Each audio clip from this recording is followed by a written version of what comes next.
Good evening. My name is Hannah Grant Less Cygnet. I've testified before.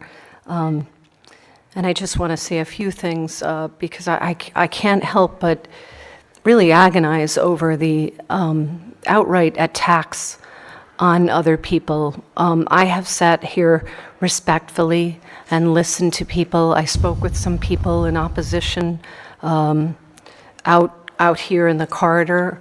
I was taught to be of goodwill, kind to other people, listen to what people have to say about things. But to be attacked because I'm a woman of faith and I've had a change of heart and mind based on not just that faith, but even what preceded that, which was good science and information that was actually true about the development of the unborn. I unfortunately made the decision to have 3 abortions when I was 18, and then repeated that same cycle of promiscuity and had 2 other abortions. And I regret those tremendously. And it's for all of the reasons, not just because I'm a woman of faith, although that is a strong component to it. And I have received certainly the forgiveness and mercy of God, and also the welcome of the pro-life community. And I'm very grateful for that. I'm taken aback by the fact that somebody would attack women and men of faith, that is a piece of why they think and act and believe as they do. It's all inclusive. You can still have faith and reason working together. I do it all the time. I'm a parent. Any of you who are, parents and you're of goodwill and you want that for your children, you employ all the disciplines to teach your children. Yes, it's faith, but it's also science, good history, the changes that have taken place to teach them what is right and what is good and how we've made mistakes, but how we all need to be forgiving and loving and converse. And yes, have even dialogue with people that we don't necessarily agree with.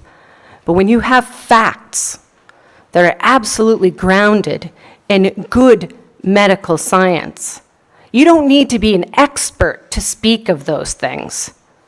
You just have to have your mind open to looking at it, reading at it.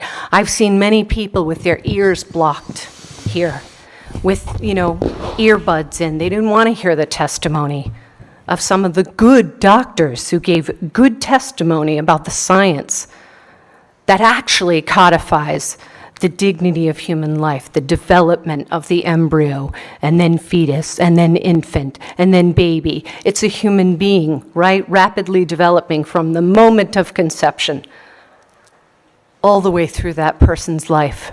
You'll have to wrap it up, please.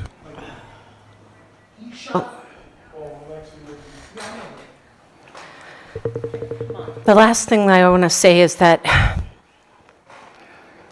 I would urge you to please consider that even in the names of these the two reproductive health care bills, inherent in the actual name, women keep saying, I'm going to have my reproductive rights taken away. That is not true. We as women and men already have reproductive rights, and we choose to use those for the good or for what is not good for ourselves and others. So I really regret that even the terminology is such a lie. And I have children, and I will not continue to let them hear these euphemisms, wrong words, untruths, and tell them that, yes, this is indeed what we're facing. I hope that you will do the same, that you will be truthful in representing this state. And to say one more thing, the history of this state on slavery, look that up, please. The language itself will tell you that when you take away the dignity of a human person, you're on a downhill slide. You're not going to be a people of goodwill. And I want that for Rhode Island, not just for my family, but for all of Rhode Island. Thank you very much. Thank you.